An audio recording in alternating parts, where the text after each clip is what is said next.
Tom and Bob quickly look at one another, then back at Mark. They had noticed the reddish-brown stains on the dirty cement near one of the outer brick walls in the central garage area of the warehouse, and the cement wall had pockmarks in it, as Tom had once pointed out to Bob. "Sorry, guys, but the fact of the matter is, Pete's not taking any prisoners on this one, so don't fucking screw up again. He's got a very short fuse at the moment," says Sid. "Say, what do they got for desserts around here?" They graze the dessert tables, carrying back great amounts of ice cream, cakes, cookies, pie, and more ice cream, until they finally decide it's time to split up, much to the relief of the manager. Mark and Sid drive Tom and Bob back to the parking lot and then leave to check into their motel. Tom coaxes the old lead sled to start and looks at Bob and says, "I don't think I like this game anymore." "Geez, you and me both. Give me a cigarette," says Bob. They go to their motel and watch TV, smoke cigarettes, and worry for the rest of the afternoon, thinking about the bloodstains back at the warehouse. Time, noon. At Mo Roon, while Tom and company are cleaning out the Prairie Buffet, David looks around the table and asks, "Well, now that we've been introduced to Pete, any ideas?" Jay looks up and says it shouldn't be any problem to hack into the hotel net and capture Pete's room security code. You know, the one they used to make the room key cards. Also, I can monitor Jack's internet traffic in St. Louis and see if anything turns up, like emails or IMs, and I can access that fax server in Des Moines, too. "How do you do that?" asks Todd. "They use a virtual private network, VPN, running through a proxy service. I got the passwords to the proxy and the fax server. I can monitor all its traffic." "Sweet," says Todd. "In the meantime, after he checks in and we capture this key card data, I can send some people over there and we'll bug his room." He said he had a laptop. "Any idea what kind?" "Oh yeah, it's a nice one. Wireless, big disk, dual core, built-in microphone and webcam too. It's how he does most of his work. He thinks his disk is encrypted. He's wrong. I installed a little keylogger on it a while ago," says Jay. "So you hacked it?"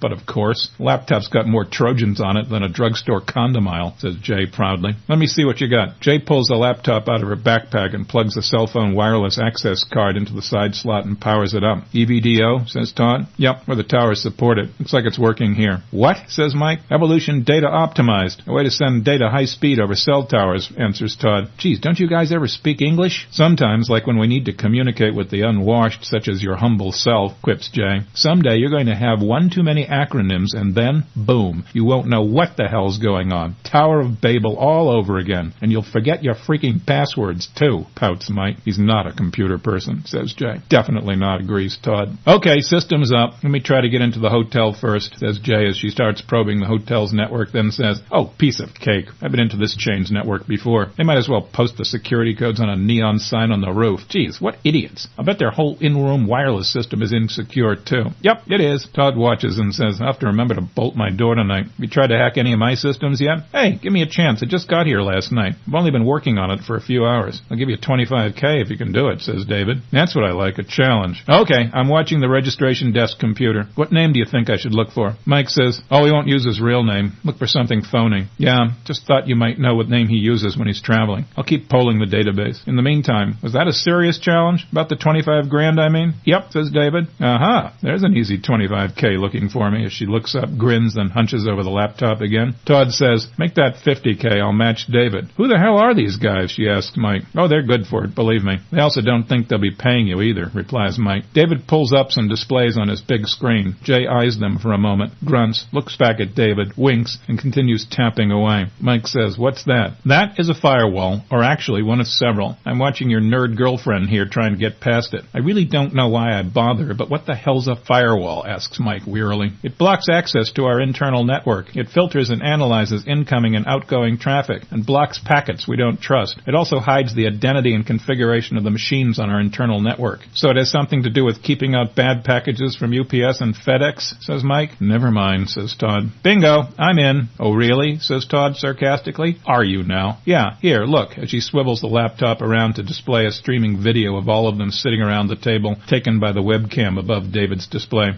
No, not quite. That's a honeypot. In fact, we got you," says Todd, on the other side of the table, who pulls out a keyboard from a tray under the table. He taps a few keys, and a new window appears, and on it is Jay's laptop, icons and windows and all. I kind of hacked your Windows remote login. Damn, how the hell did you do that? Trade secret, dude. I will get even. You do know that. Well, it wasn't a bad try, actually. So, David, what's our consolation prize? Says Todd, like a quiz show announcer. Just then Mary walks in and, shaking her head as she surveys the nerds assembled around the screen, says, "You people ever play with anything other than your keyboards?" David, completing Todd's remarks, "And what everyone wants, Todd. An afternoon with the one and only Mary Murphy." "What, this time I won? You got someone normal around here for a change?" As Mary theatrically looks high and low. David points to Jay. No, not likely. Will she do? Her again. Usually scare off all the women in a few hours, says Mary. We didn't scare you off, says Todd, and God knows we tried. I'm here to maintain discipline, nerd boy. Is she dangerous? Asks Jay, eyeing her suspiciously. Oh yeah, she's very dangerous. Watch your steps, says Mike. Well, honey, I guess your prize is the extreme makeover package for the day. Maybe we can get you some decent clothes and makeup, and a little bling off a nice home shopping channel. I can see that you are definitely bling deprived. What, these clothes are not nice? At a homeless shelter? Yes. Here? No. Sit down and wait a minute, Mary. Jay's hacking the registration system at the Regency Hotel. There's someone we're interested in over there, says David. All right, then I'll amuse myself, says Mary as she sits down and pulls out a keyboard of her own and brings up a home shopping channel, the audio for which David quickly kills. Mary glares sinisterly at him. He says, use the damned earphones. She thrusts out her hands with that, what are you waiting for, and or do you want to live look. He tosses her a credit card. A moment later, she sees some jewelry that she likes and flips out a cell phone and begins dialing. David shakes his head and rolls his eyes. She gives him a, keep it up and you're in big trouble look. The shopping channel answers. She rises and walks off, chatting up her old friend, the on-air host, in some dialect of bling oblivious to all. Todd gives Jay a remote login access password for the system running the big display. Jay displays a window showing her laptop screen on David's console. While waiting for the registration system to record a check-in, Todd and Jay commence to yap about how Todd managed to hack Jay's machine. Jay is impressed. So is Todd. Jay likes Todd's Got Root t-shirt. She says she has one just like it with the Linux mascot Tux. Mike is catatonic from acronym overload. By 1 o'clock, there's a caption across the bottom of the screen showing the shopping network. It says they're talking to Mary from Omaha.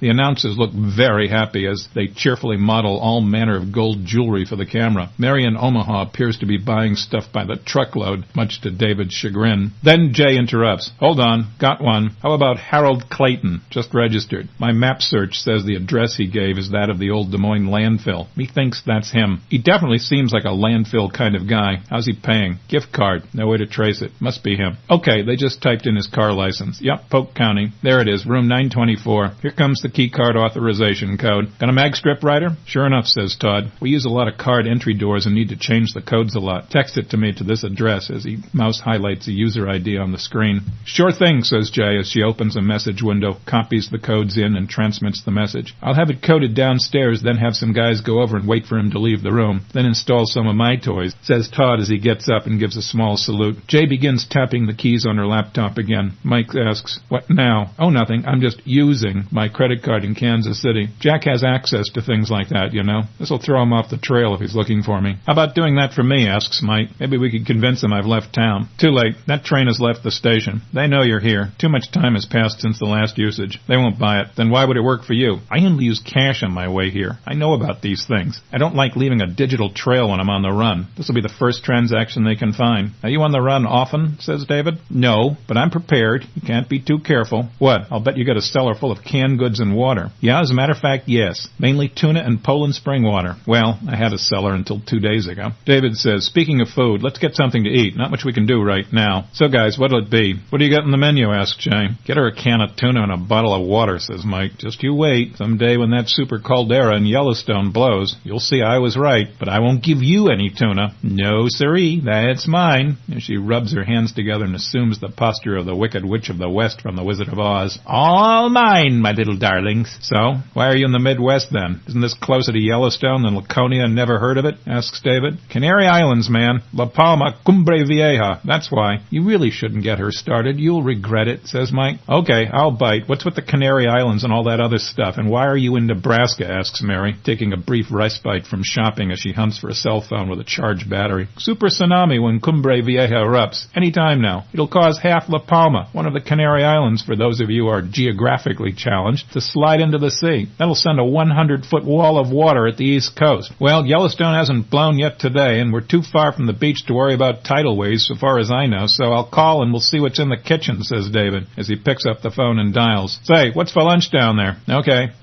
yep, and hangs up. Mary quickly confiscates his phone and tosses him her phone. It seems her battery went dead, and this has cut into her shopping spree. David gives her an annoyed look and plugs his phone into the charger. She scrunches up her nose at him and takes his cigarettes. So what's for lunch? Asks Mike. Nothing. They've got nothing prepared at the moment, so they're sending up groceries. We're on our own.